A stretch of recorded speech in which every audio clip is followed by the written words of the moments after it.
guys, welcome back to the channel, or welcome if you are new. My name is Olivia and I am a teen mom to my daughter Naleah. She's right there. But I'm really sorry, it's been a long time since I've uploaded a video. I don't know if you can tell in my voice or not, but I have been sick. It's been a really long time now. I don't have COVID. I did get tested for it, came back negative.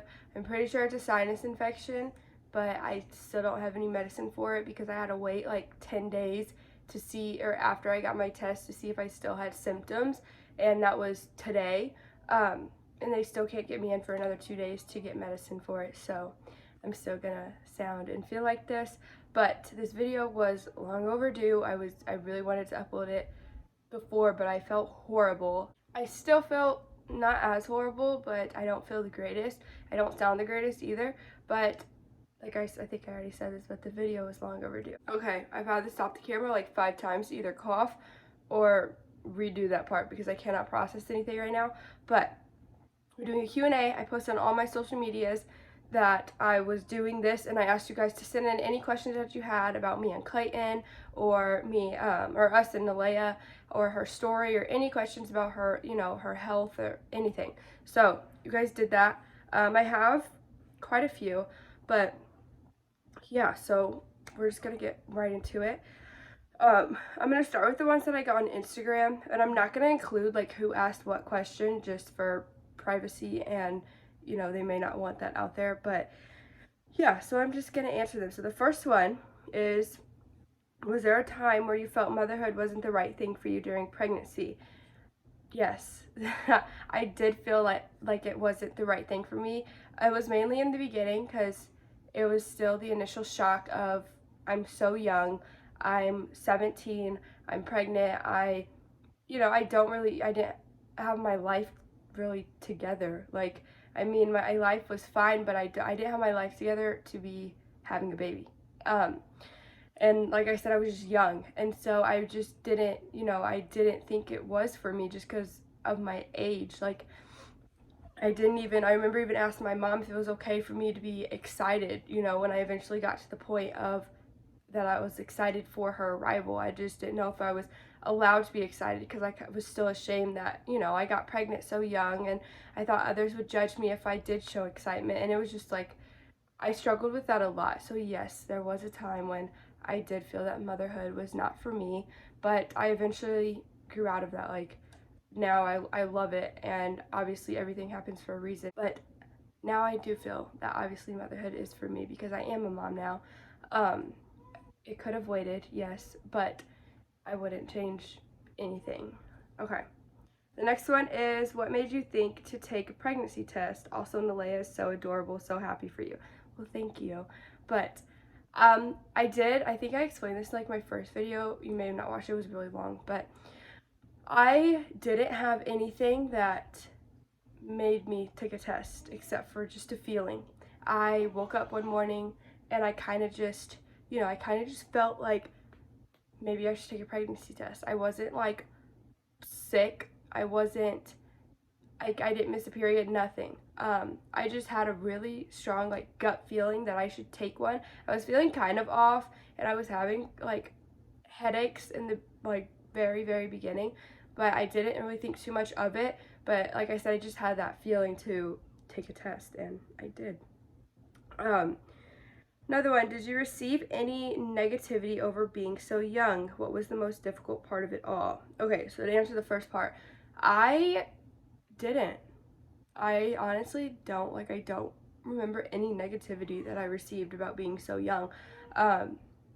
There may have been negativity like behind my back. People may have just not said it to me, and I'm sure there was, but I didn't hear it, and I don't really care. But I don't remember any like, negativity that someone actually said to me, or that I know somebody said about me. And then the other part was, what was the most difficult part of it all? The most difficult part of like the whole journey, not just the pregnancy, was definitely her being in the hospital. That was like the most difficult thing that I've ever had to go through in my life. There was more like difficult parts than others, but I think just the whole thing, it was just very, very difficult for me. Next one, how did you guys choose the name Naleah? So Everyone asked me the meaning of it. I don't know the meaning. I did know, but I forgot. That's not like why I chose the name, but I heard this name. I think I would look up like YouTube videos or look on Pinterest for baby names, and I think I heard this one on YouTube, and I had never heard it before. And I thought it was just really pretty and really unique. But her name's Naleah Emery Greer. So Emery was what we were going to do at first. And Clayton wanted Emery. I found it. I suggested it. But then I found Naleah after that, and I liked Naleah better. Sorry, I had to stop the camera again. But I found Emery. I suggested it. That was what we were going to do in the first place. But then I found Naleah, and I really liked that one. Clayton wanted Emery. It took me the longest to get him to like decide like, okay, Naleah is gonna be her name. It just sounded more unique, and I actually during my pregnancy I noticed the name Emery like everywhere. Like I was like, everyone, not everyone because it's still a unique name, but I was like, other people have this. I've never heard the name Naleah, and that's what I wanted. But eventually he just gave in, and so yeah, her name is Naleah Emery, and that's really, there's really no special story to it. I kind of just found it and liked it, and then waited for Clayton to finally agree with me. Is her condition still life-threatening? So her condition is not still life-threatening. It shouldn't be, at least. The plan was to do the surgery, and he expected her to live like a normal kid in a normal life. There's no, she might only live to be this old, she might not be able to do certain things. So that's the plan. The plan is they did the surgery, and there should be no other surgeries, no other complications. So set plan is that it is not still life-threatening. How long have you and your boyfriend been together? So we have been together, oh gosh, we've been together for 3 years.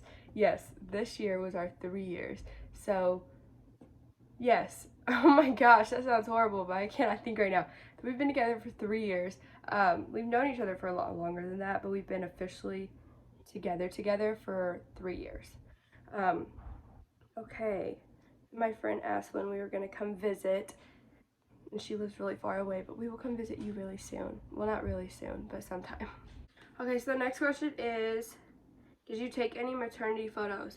I did not. I actually got, you can probably hear them in the background, him yelling at the dog, but I actually got dresses to do it, and they didn't even come in until I think after I had her. She came early, so obviously that wasn't the plan, but I planned to take some, I just never got to. Did you imagine she'd come out that beautiful? Oh, thank you. I mean, I knew she was like, I don't know how to answer that. I wasn't like, I obviously would have thought she was beautiful no matter how she came out. Other people may not have, but she looks nothing like her ultrasound. Nothing. Like, I'm gonna actually go get it. Okay, so I got her ultrasound. Let's see. Start this one. This is her. This was what she looked like. And I don't know who this is, but it's not her. She looks nothing like this, so I was really surprised when she came out, because don't go off of 4D ultrasounds. I mean, your guys's may have turned out better and been more accurate, but mine was not. It was definitely not. But do you sleep good at night? Any worries? So I do worry a lot, actually. I was just like I'm just a person that worries a lot. Even before I had her or got pregnant, like I've always been the type of person to worry. So now it's an even bigger reason for me to worry. I just struggle with like anxiety. But I do worry. I worry all the time. I worry all the time. There's really not a night, like I always say a little prayer that she gets through the night. There's no, because obviously any infant, even without her condition, can go through SIDS, anything can happen. And so with this, it's just like something that is on top of it. Like, I'm just scared that something might happen. It doesn't like keep me up at night. I just, I worry enough to, I don't know, just worry. But were you team boy or girl? I was team girl all the way. I really wanted a girl. Besides her, what motivated you during your pregnancy to stay positive? My family and my boyfriend.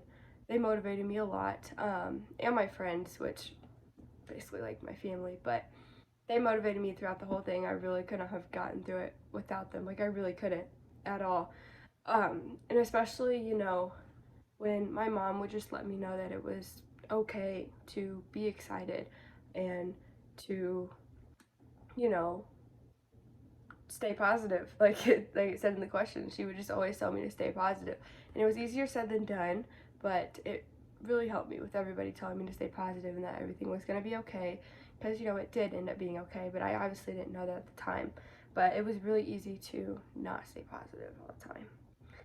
Did you have a gender reveal? I did not. No. How would you come up with her? Oh, I already answered that one. It just was asked again. What makes her smile? So she's actually just starting to smile. I'll try to insert a clip. Yeah, I'll try to insert a clip if I can find one. I can just look at my phone and see my numbers in real time. It's the easiest app in the world, and you don't have to prick your fingers at all. It's amazing.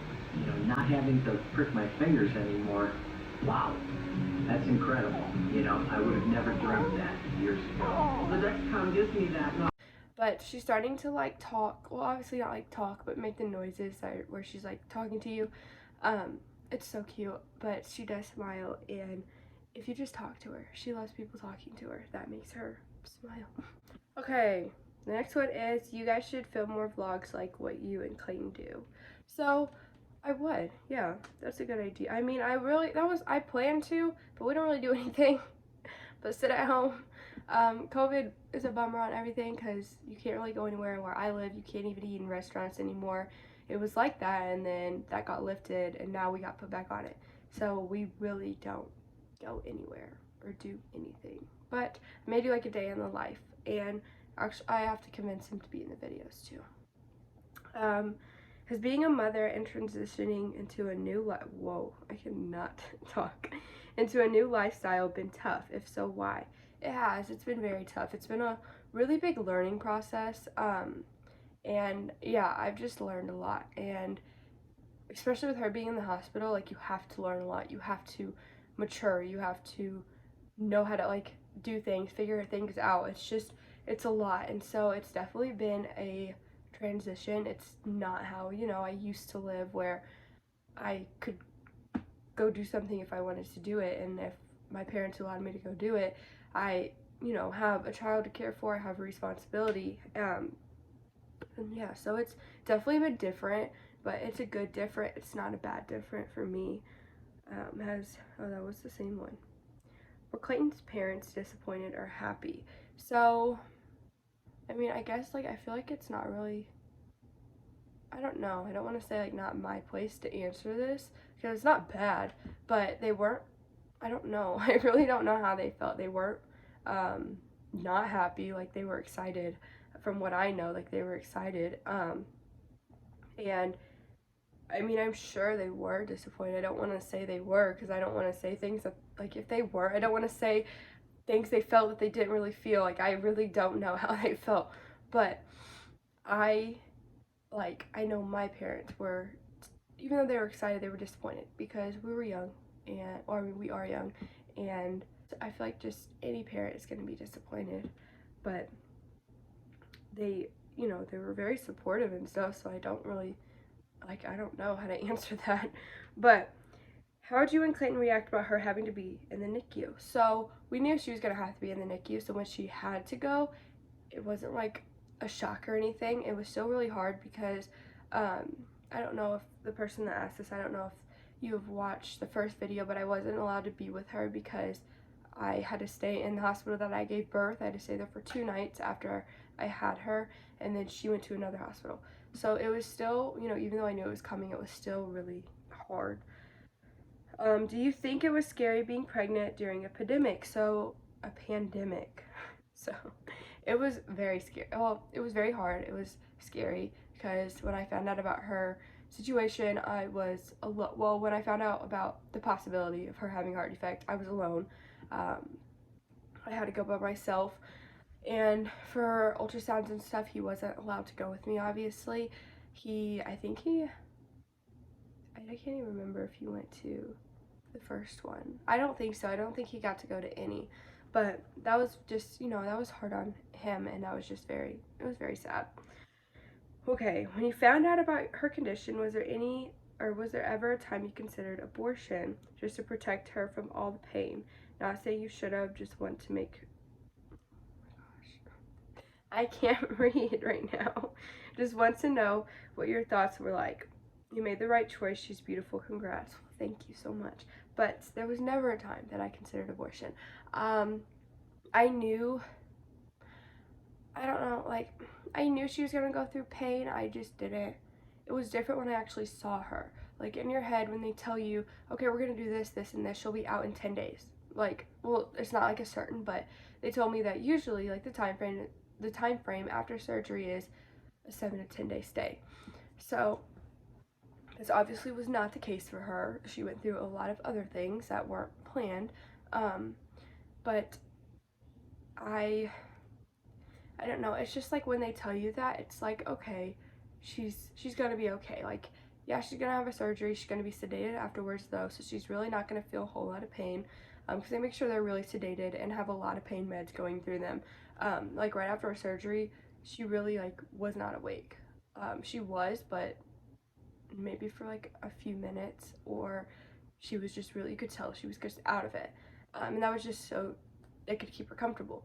But there's it's so hard to explain, because just when they tell you, you don't picture the amount of pain that they are going to go through and might go through. And with her, obviously, the things that she went through, they weren't, like, some of them, they just weren't supposed to happen. So she went through a lot more pain than she, they expected. And so it wasn't like, I wish I could have protected her from the pain, but I just knew I wouldn't be able to, and I did not consider abortion. I didn't want to have one or anything. But yeah, so that, I hope that was a okay answer. It's just really hard to explain. Like, I can answer like, no, I did not consider abortion, but to keep her out of pain, it's really hard to explain. But the next one says, she is so beautiful. Thank you.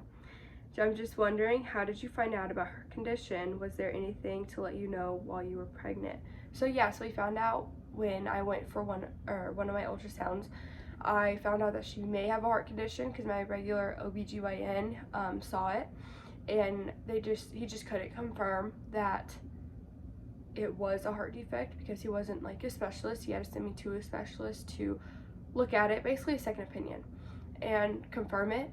So we knew before I had her, and they just caught it, and luckily they caught it, because in some cases they don't catch it, and they used to call babies with TGA blue babies, because they would come out either blue, not being able to breathe, or they would come out fine, and then over a couple of days, or however long it took, they would start turning blue, and they didn't know why, and then they'd have to figure it out, and that was just a whole extra step they had to take. With her, they found it before she was born, so they had a plan. They knew what they were going to do. They knew I couldn't be where I lived to give birth, because that would have just been really bad. She would have to get flown to the hospital that she needed to be at. Then I would have been like 2 hours away from her. It would have been really hard. And then the last one, oh, that is the last one, because this one just says, what made you guys choose the name Naleah? And that, I already answered that one. So that was the last question. I hope you guys enjoyed. I hope I answered these questions a little, not confusing, but I really cannot think, if you cannot tell. But I may watch this video and not even want to upload it, because I'm like kind of just blah. But anyways, like I said, I hope you enjoyed it. I hope I answered these questions at least somewhat good. I hope you guys have a better understanding of her condition and what you guys wanted to know. I will try to do more vlogs, like somebody said. I will try to do that, but we just don't really do anything, so sit down videos are kind of, just what I do. But I do want to vlog, but like I said, we have to do stuff. Okay, be sure to like this video, share it, and subscribe, and we will see you in the next one.